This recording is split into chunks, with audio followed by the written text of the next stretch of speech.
Hey, what the vet fam? We are back with a brand new episode. We are going to talk about seeing pain in your pet and what that kind of looks like on a different scale, more for the pet owner side of things. Like, what do you see at home versus what we'll see, what we can do to help them if they are in pain, and kind of even diagnostically wise, what we can do therapy wise besides just medicine and everything in between.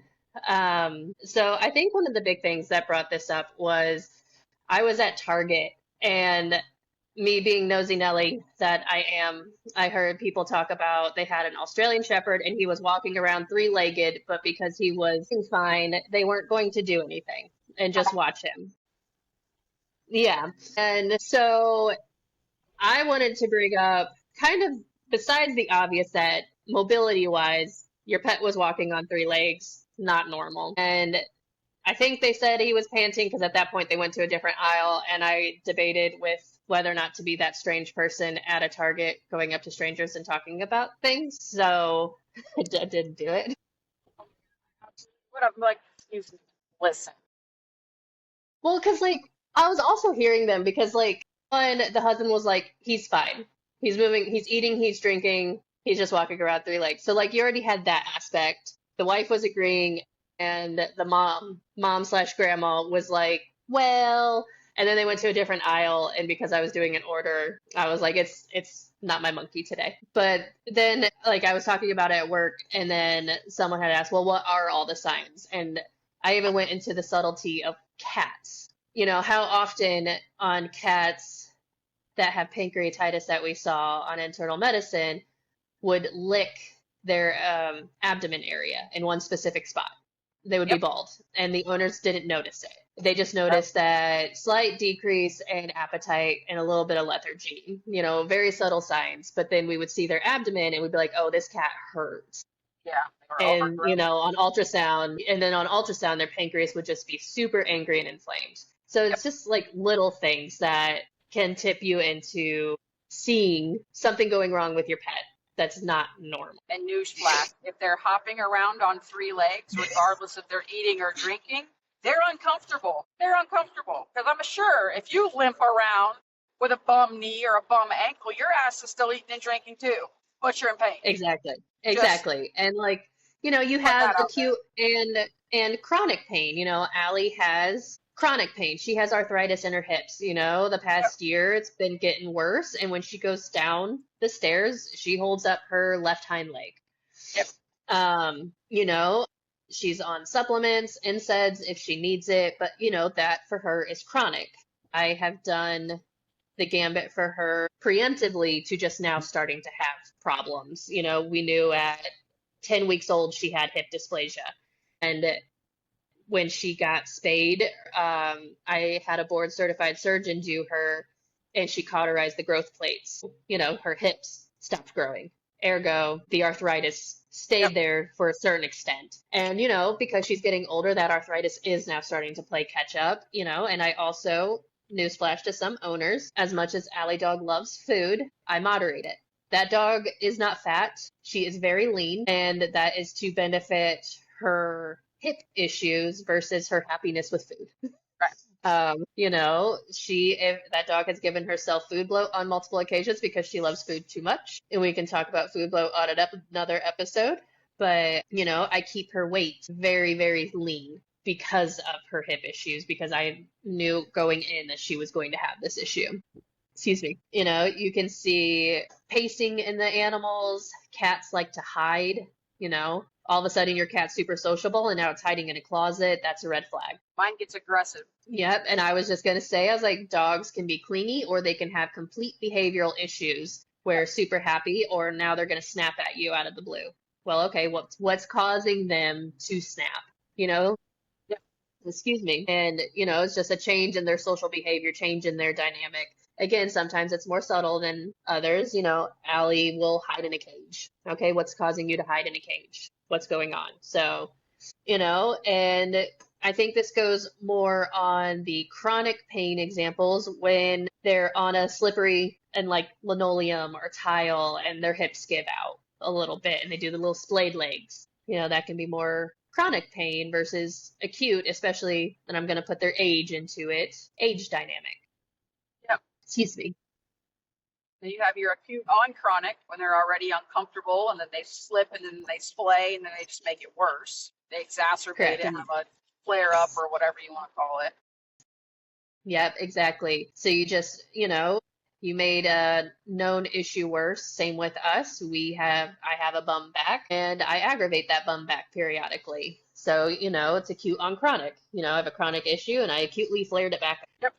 You have your cats that, you have that like to jump on things. Well, all of a sudden they can't jump on things. Well, why is that? You have to do your due diligence on observing your pet's behavior and how they're doing at home every day. And so let's talk about the how veterinarians.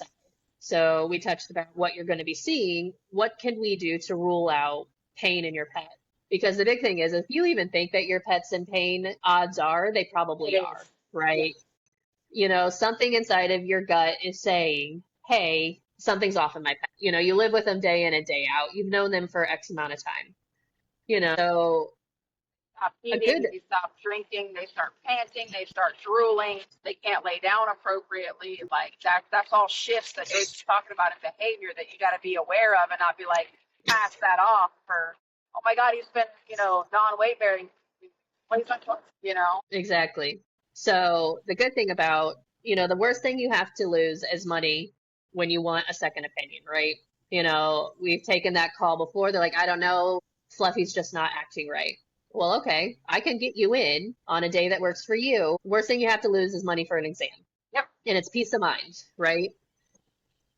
And so then you have a person that hasn't watched Fluffy from 3 weeks ago to now. So they're seeing them, if they haven't even seen your pet in a year, right? So they're seeing physically on a physical exam how your pet looks. They're going to see that subtle behavior because they're not used to it. Yeah.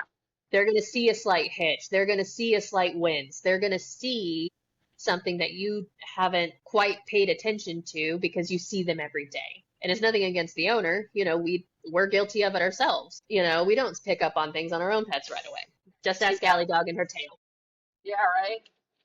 The same way with Brixton and his back, And so just on physical exam alone, they are going to see something potentially slight off. They're also going to manipulate their legs and hips and elbow joints a certain way that if there's pain there, it will elicit a response of some variety. And also just do a palpation over the whole pet, and then they can do like a pain scale from 1 to 10 and see options that you want to do, which is, do we proceed to the next step, which is x-rays, or do we try, like a drug trial, or the non-drug therapies, which Amber does in her clinic, which is like laser therapy, acupuncture. We have strength building exercises that can help. And also there are veterinary technicians out there that are getting their rehab license as well in order to rehabilitate your pet appropriately, given a severity of an issue that happened. So, on that route, if you're going to try just drug route first, the go-to for us tends to be a non-steroidal anti-inflammatory. So, your carprofens and Rimadyls and things like that, but you would want to do blood work to make sure the liver and kidneys can handle it. And there's abbreviated panels for that, so you're not having to do a full gambit of blood work, bearing money costs nowadays. We've talked about that too. And then also, your opioid route, which takes away that pain receptor in the brain, which don't worry, I assure all the pet owners on here, your pet can't get addicted to opioids the way humans can. Just, we're gonna throw that one out there. It's not the same dosage and the pets don't have that receptor that the humans do. So no, your pet is not going to get addicted to tramadol or anything like that. So please give it to them if it is prescribed. It takes away that pain receptor. And please don't take it please don't take it yourselves. I've personally had a big success personally with acupuncture and laser therapy with myself. You can't see me pointing at myself, but there has been so much studies with pet therapy too to prove that that actually is a good resource and investment. And Amber, you can touch more on that too, on, acupuncture and the laser therapy, and you have the cold laser therapies and things like that. Yeah, we have, so acupuncture, when I first witnessed what it could do, it completely changed my mind. It was a game changer for me because prior to that, my boss, I had just gotten back into vet med, and she was doing chiropractic and, acupuncture training and Chinese herbs. And I'm like, you're out of your mind. Acupuncture and animals, get the out of here. I have seen some absolutely amazing things and experienced some amazing things with acupuncture in terms of pain with pets.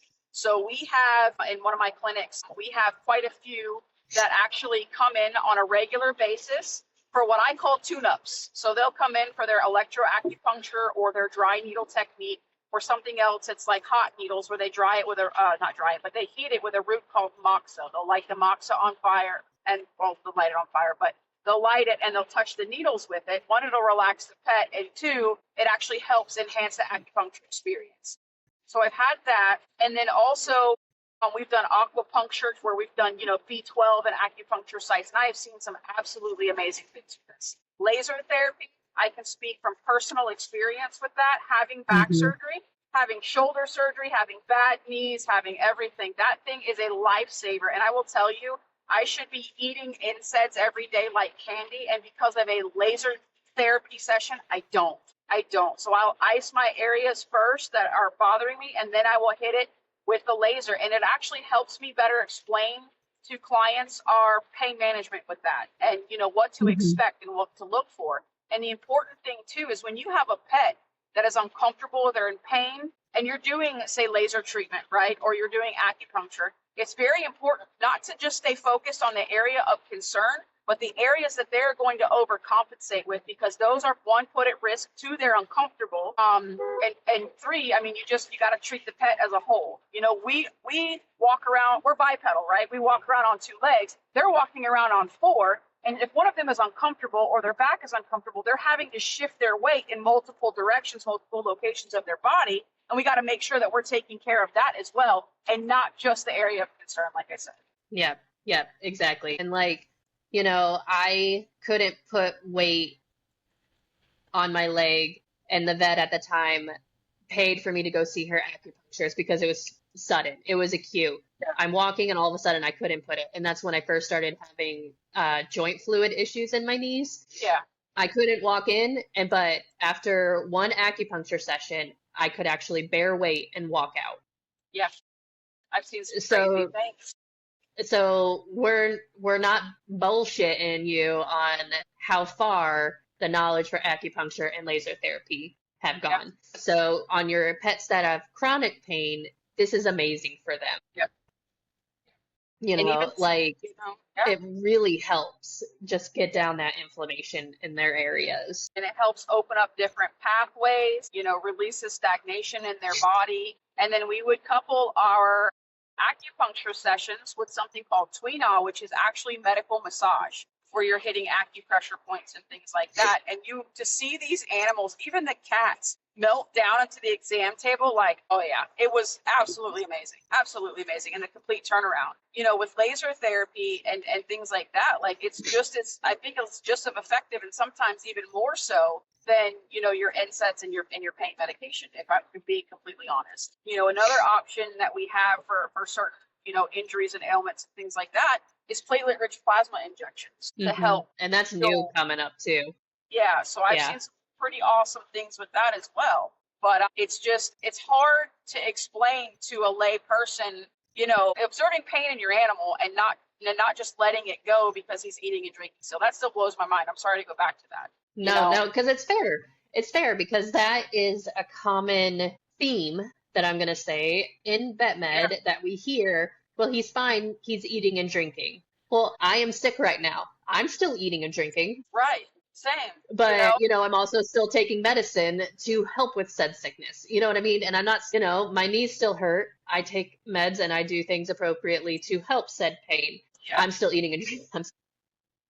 Right. And you have to take into consideration, you're a human ailments and illness and injury versus those in your animals, especially your predatory animals, your canines, your felines, things like that. Showing pain is a sign of weakness, and it sets them up for Hmm. predation. It sets them up for, a myriad of different things. And granted, a lot of, the animals we deal with, they're domesticated, but they still sometimes have that mindset, and they're very stoic. Yes. So some animals, by the time you know that they're hurt, like Bricks, right?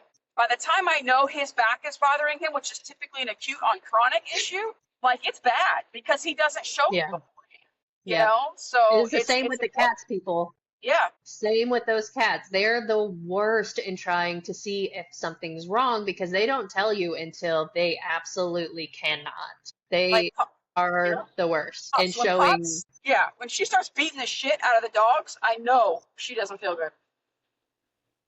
And it's just, and sometimes it, like, I will never forget the story that Dr. Martin told of her cat before she met us. She had a cat that would greet her at the door every day when she came home, just like a dog. It missed it once. He didn't see her once at the door. She took him into the vet the next day, took him in, did diagnostics, cancer. See, it's the smallest changes. And it was just, and he was still eating, drinking, just didn't greet her at the door, but was like at the couch going, meow. You know what I mean? Like still was Yeah, saying, hey, just didn't greet her at the door. And she went, oh, something's up. Took yeah, him to the something. vet. Yeah, And, and she did the gambit for him and did all the things. But it was just, that story stuck to me because it was one change in yep, behavior, right? smallest change. It was just a small change and then off they went the next day. Yep, And like, I'm not saying your cat's gonna or your dog's gonna have cancer, but it's the point was like, the subtle change that something was going on that led to something else that they were able to figure out what was going on and treat appropriately. yeah, But so like if you even remotely think, your pet is uncomfortable, it never hurts to call the vet.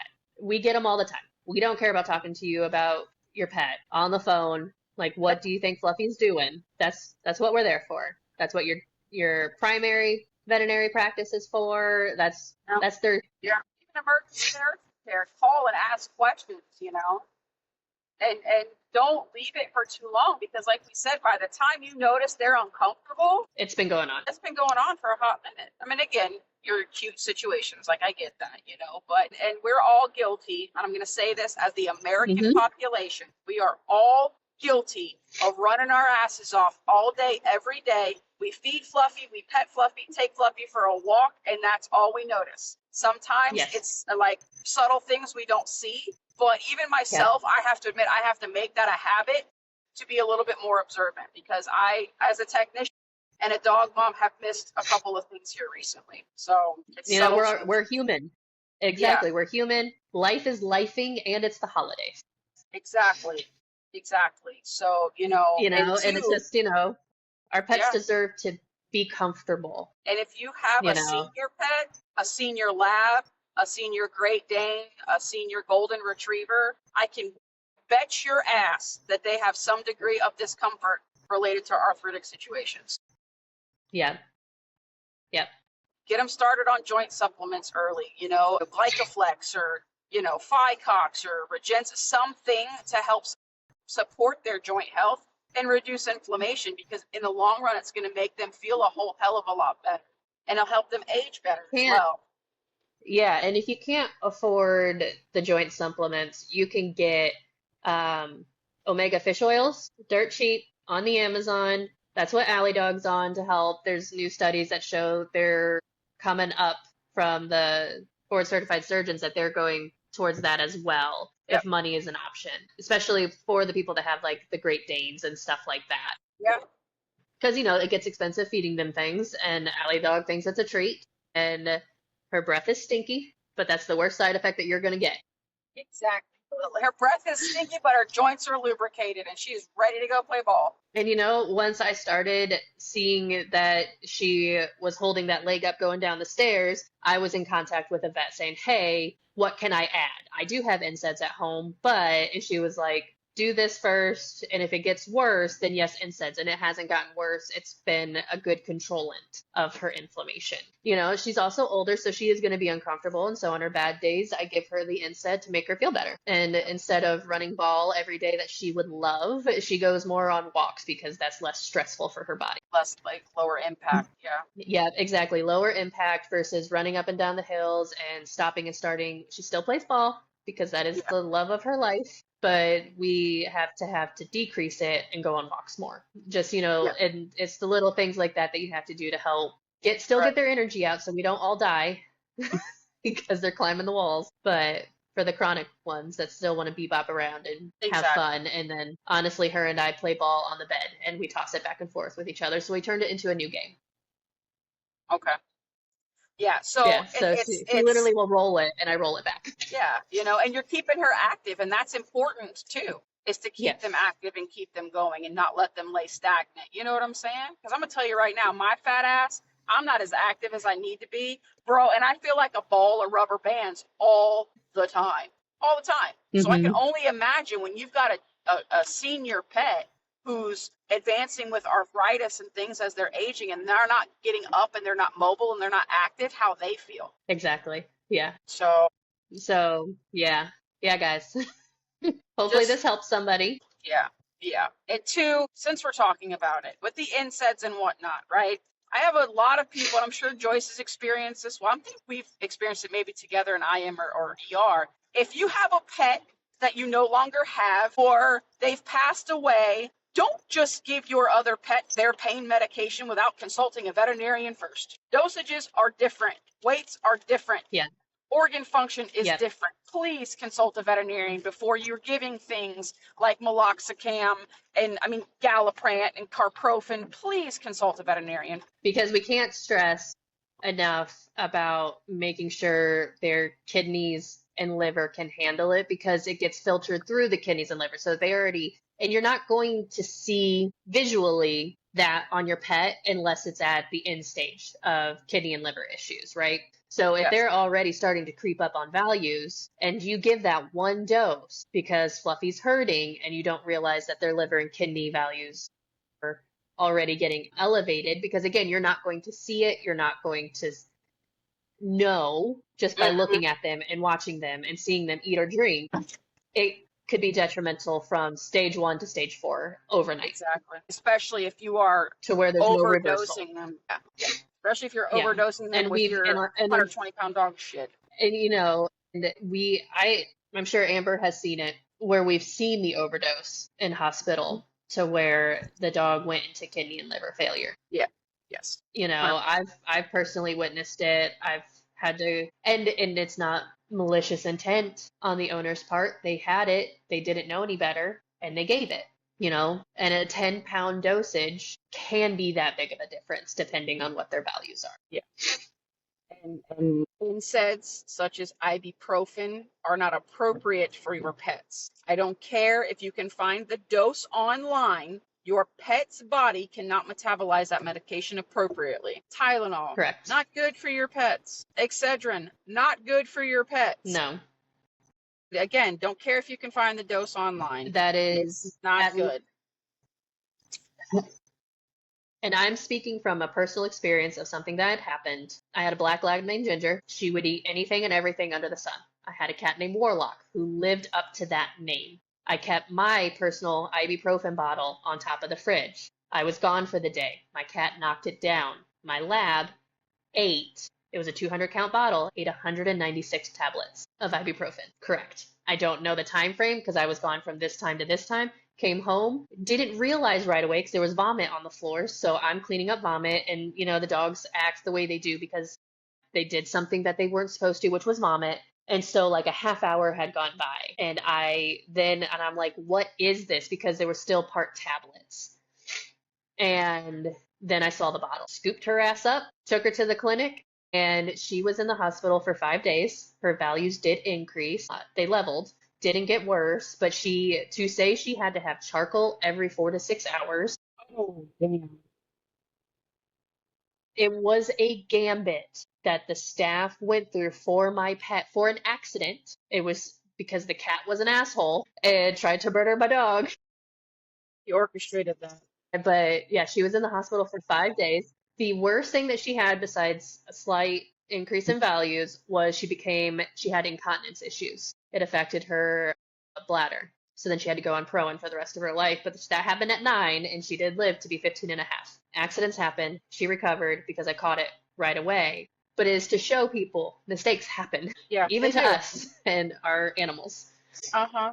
Mm-hmm. Yeah. You I know, had, yeah, so I had a pit just bull. 196 tablets she ingested. That's crazy. I had a pit bull who got a hold of some tramadol for my other dog while I was out at the movies one night. And it came home, and I found the chewed up bottle, and I found my dog sitting in the recliner like a person. It wasn't reclined, watching Jurassic Park, high as a fucking kite. Like her eyes were getting big when the dinosaurs would come out. And I looked at her, I said, Raven, what are you doing? And she looked over at me, bro, drool, just tramadol infused drool just rolling down her. And I'm like, my God. And I bet you it was the damn cat that knocked it off the counter. Hmm. Crazy. Cats be a-holes. Cats be a-holes. Uh-huh. So, And they know it it. happens to all of us on this, guys. Mm-hmm. Yeah. No pet owner is Yeah. perfect. So it happens to all of us, happens to the best of us. No, absolutely not. I have meds now in containers that are away. I've learned my lessons. I don't even have a Yep. cat and I still keep it away so it can't fall down because again, 196 ibuprofen tablets. And I was very lucky that she survived because she Yep. shouldn't have. Even with finding it as soon as I did, she should have not She should not have survived survived. or had detrimental issues. I got You had a hell of a like team.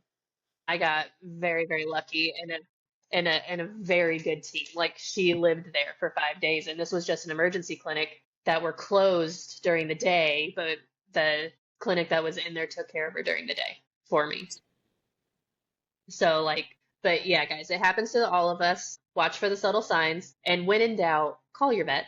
Yep. Just call them. And Always. it doesn't matter if you're established with them. You can call like an urgent care or emergency vet, and they will talk you through if your pet should be seen, the level of severity, especially with the urgent care and emergency care, on if they should be seen that night, or direct you to practices that they know can get you in a relatively good time frame. Yep. They have the know-how on Mhm. what to ask on the questions on the phone if you think Fluffy's hurting, and where to direct you to the best course on where to go if you don't Yep. have a regular vet established yet. There's also teletriage services now as well.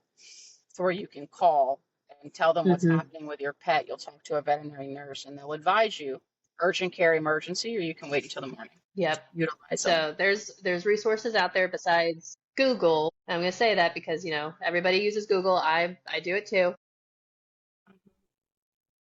But just when in doubt, speak to a professional. But yeah, Couldn't agree until more. next time, guys, we'll see you next week. Have a great night.